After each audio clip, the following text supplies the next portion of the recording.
آقا این یه ویدیو آپدیت هستش، یه ورژن دیگه همین اتکلون کرم که بهتون نشون بدم. این بوش عالیه، یعنی از اون قبلیه که بهتون نشون دادم مال شاه هست و فلان، این 100 برابر از اون بهتره. اینو گفتم بهتون نشون بدم. اگه خواستیم بگیریم اینو بگیریم، به نظر من خیلی بهتره. مثل همون یکی کارت داره، بروشور داره، این که چیزاشه، شانتیون گذاشتن، بازی عطر گذاشتن، چیزی نیست، بازی یکی دیگه گذاشته خودشه.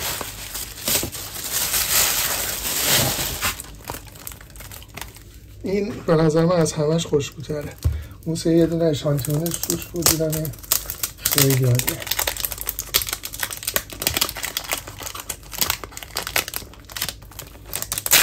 از همشون هم گرونتر همینه.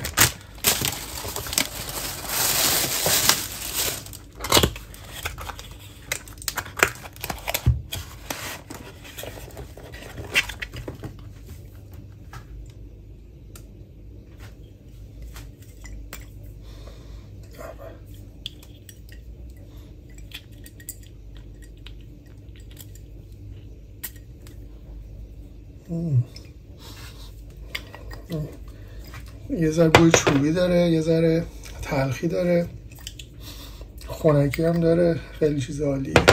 خواستیم بگین اینو بگیرین، اون قبلیش زیاد جالب نیست. قبلش این بود، اون جدیدش این البته 125 میلیه، یه زیر 125 اصلا نداشت.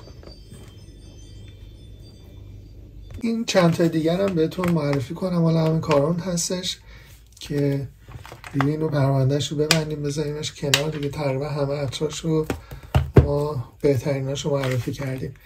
این یه دونه یاتاقانش هست، یه نفر یادمه تو کامنت ها نوشته بودش که بوش خیلی خوبه ولی بوش خیلی بوی گندی میده و یه چیز اصلا عجیب و غریبیه. اون سمپلش رو گرفته بودم اینجوریه، اصلا یه بوی عجیب غریبیه، مثل چجوری بگم، خیلی بوی پیرمردی میده. بوی مثلا یه جور ادویه‌ای هستش اونو مادر بزرگاتون پیدا میشه تو اون مایاست. این اصلا کلا بذارین کنار. یکم اسمش نمیدونم چجوری خونده میشه، حالا خودتون دیدین ببین اسمش اینه دیگه. تلفظ فرانسوی عجیب غریبه، بلد نیستم بخونم. اینم اصلا بوی خوبی نمیده. این خیلی بوش چیزه، میگن لیموییه یه جوری هستن، این هم اصلا به درد نمیخوره. این اسمش. اما این اصلا ببین خداست، این خیلی عالیه. این اشانتیون اینه، این دیگه گرفتم. این میتونم بگم تو همه اینا از همش بهتر اینه. اسمش هم اینه. خب میریم بازش کنیم ببینیم که چجوریه.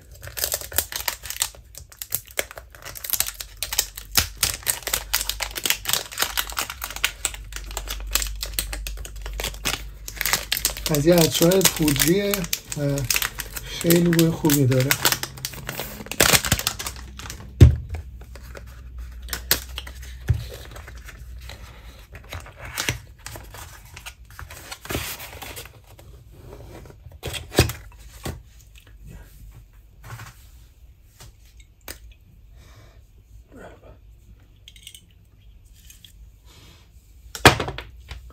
نمیذارم حیفه، ولی اینو داریم دیگه.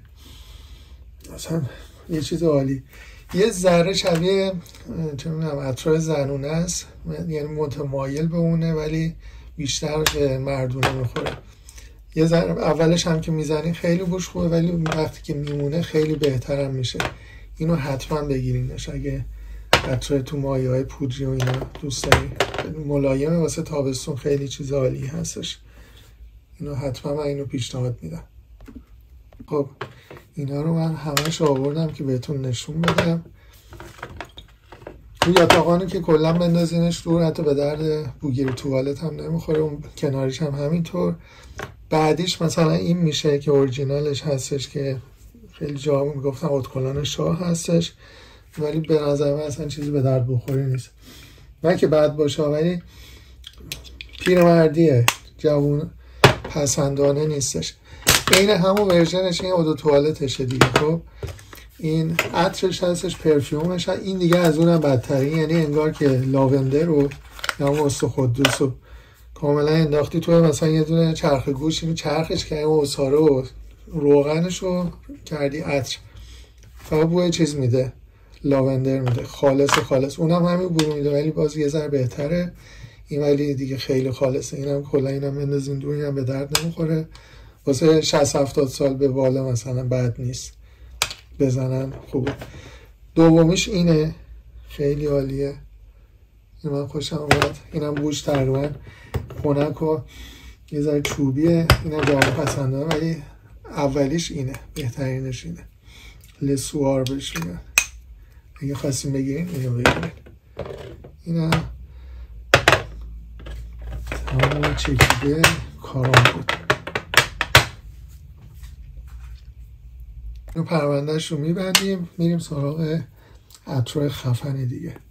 یه سری چیزا واسه گذاشتم کنار، اونا خیلی باحاله، بهتون معرفی میکنم، حتما اونا رو بگیرین. این نکته رو بهتون بگم، ببینید عطر رو هیچ وقت شخصی نظر کسی رو کامل 100% قبول نکنید، چون عطر یه چیز شخصیه.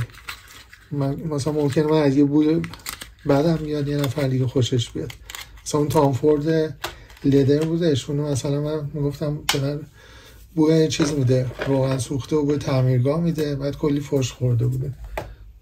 نمیدونم واسه مثلا به دماغ من خیلی بوی گندی میداد، ولی خیلی مثلا عاشق اونه، خیلی هم عطر گرون قیمتیه. این هم همینطور دیگه، ممکنه مثلا این نفر از این خوشش بیاد، من خوشم نمیاد، یا اینی که من خوشم اومده اینو مثلا شاید خیلی خوششون نیاد، من مثلا خوشم اومده. اینجوری هم هستش دیگه. اینا رو حتما چیز کنی، حرف هر کسی رو گوش ندین برای عطر خریدن. ریویو شو چه بدونم ایناشو مثلا گوش بدین، بعد برین حتما یه اشانتیونش رو بگیرین یا یه تستی بگیرین بکنین، بعد که اگه خوشتون اومد بعد برین پول بدین خود شیشه عطرش رو کاملش رو بخرین. اینو حتما تو خریدن عطر همیشه رعایت بکنین.